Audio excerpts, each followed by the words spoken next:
As a social science researcher, the thing that has driven me over the past several decades is the push and pull, the frustration and the potential in the following quote.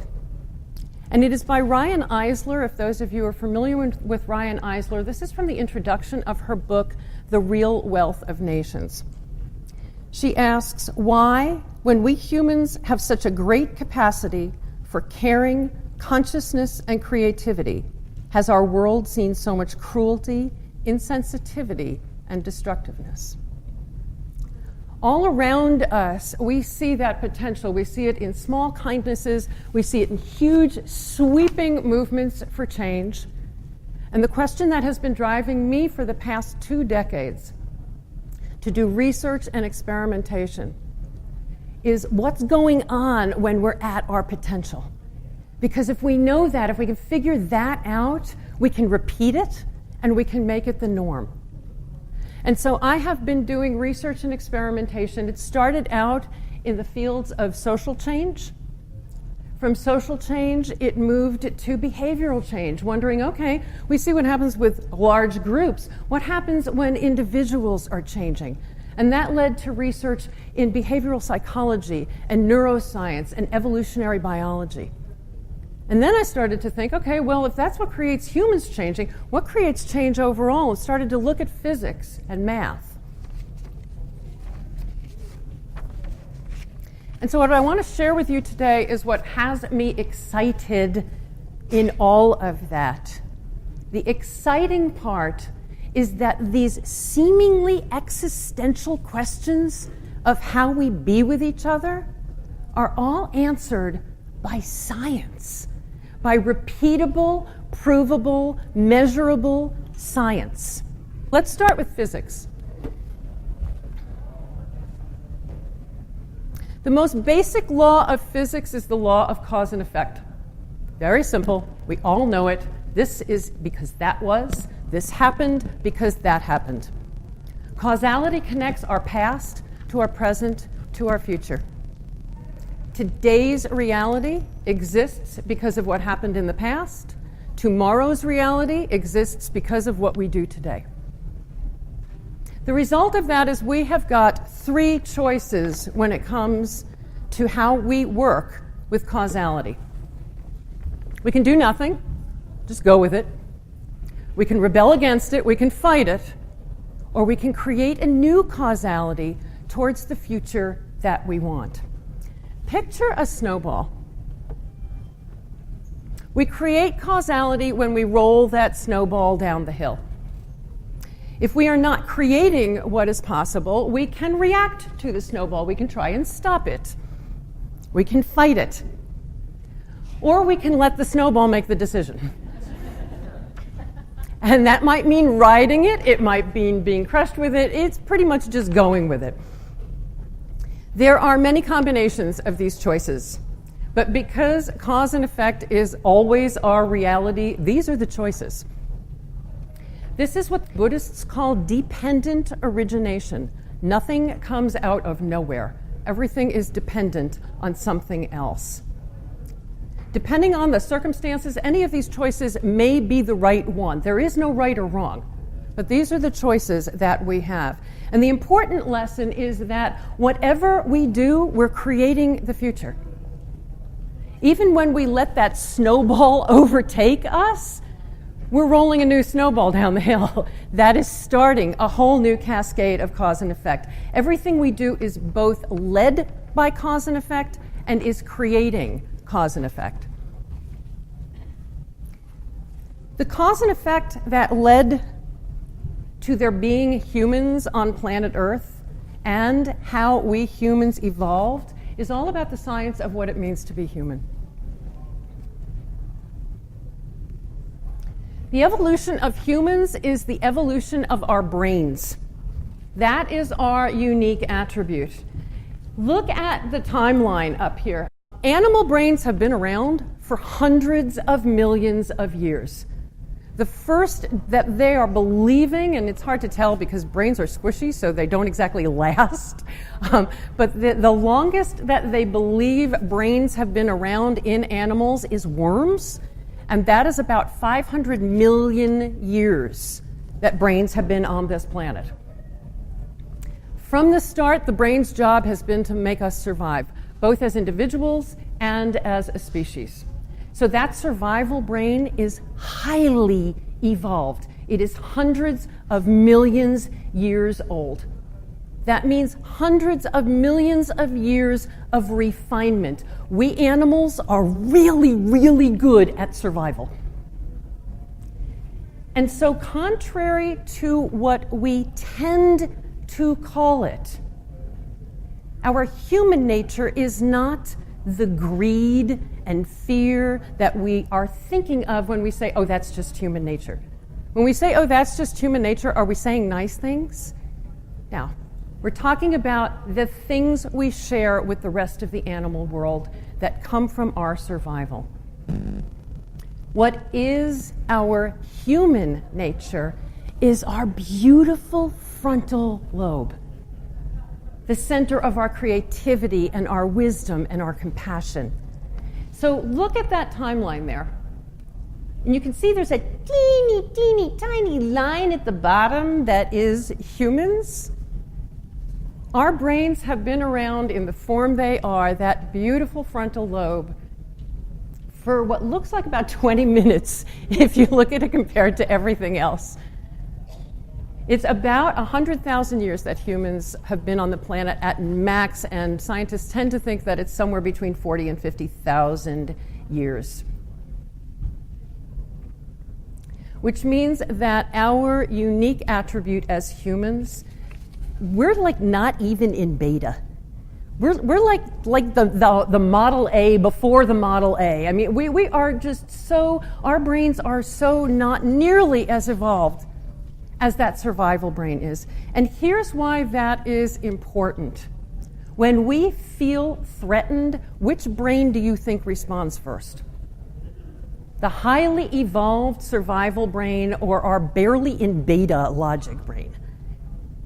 So let's take a look then at what's going on in that survival brain. You notice here that the amygdala and the hypothalamus, that is really our survival brain, and it's real close to the brainstem, which is real close to the spinal column. Right here, the base of the head and the back of the, right at the top of the neck, that's where all that survival stuff is. I think that's awesome, personally. I mean, because it goes right to your arms and your legs, right to where it's needed. It's located very, very strategically. The things that are going on in that survival brain, one, chemicals like adrenaline are released. We all know what adrenaline feels like. It increases our heart rate. It increases our blood pressure. It's the thing that gets us going if something bad is about to happen to us. The other thing that's interesting, though, about the brain is that it also releases a chemical called cortisol. Cortisol's function is to sort of smooth the way for all the other things that are happening in the brain when it's time to get out of there. It shuts down the functions that would interfere with our survival. So, for instance, it slows our metabolism, because if something bad is happening, I don't need to be digesting my lunch. I need to be getting energy to the muscles and getting it out there. So one of the other things that it shuts down is access to the frontal lobe. Because think about it. If the tiger's coming, we don't want to look and go, oh, I love tigers. Look at how stripy he is. No, we want to get out of there. If you guys have ever experienced being scared or feeling nervous, and you are saying the words to yourself, I'm just not thinking clearly, that's physical. That is physiological. That is actually chemically induced by our bods, and I just think that is amazingly awesome. I think that is just amazingly awesome. That shows what 500 million years of evolution can do.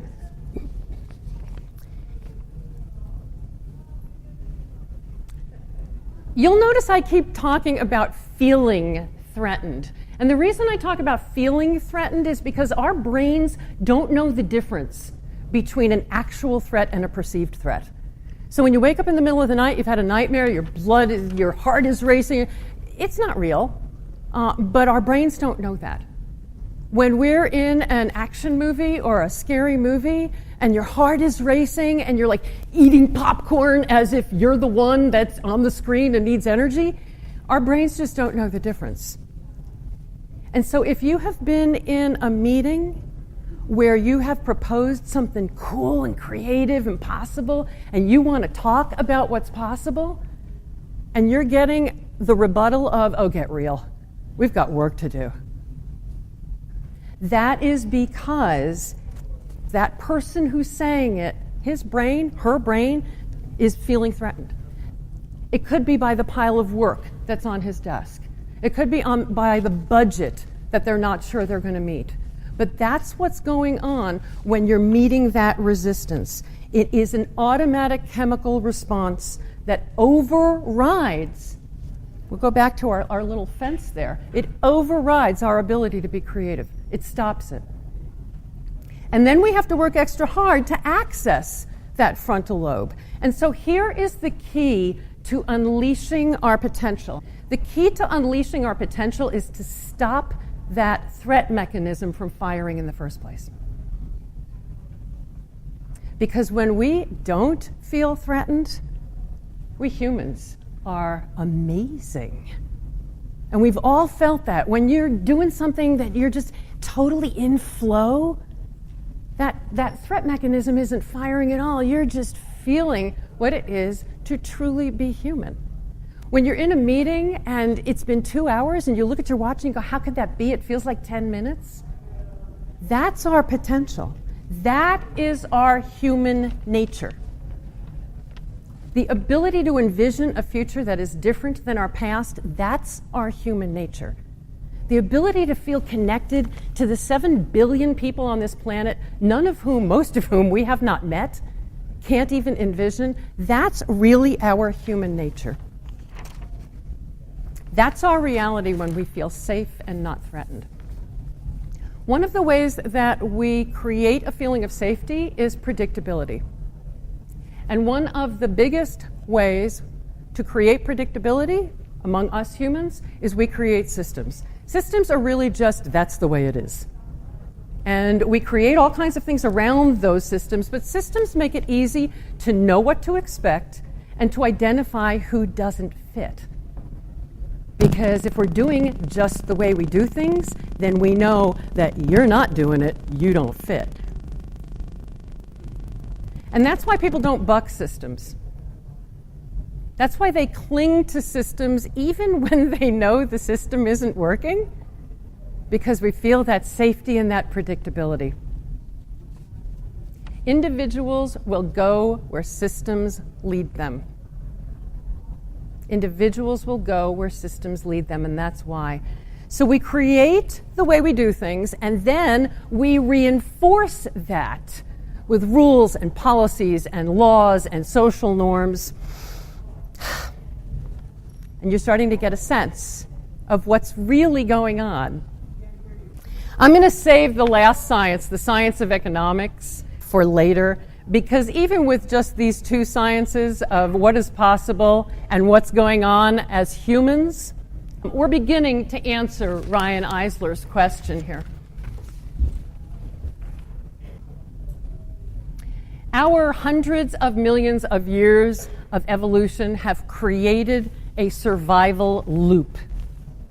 And for us to get off that hamster wheel, two things are clear.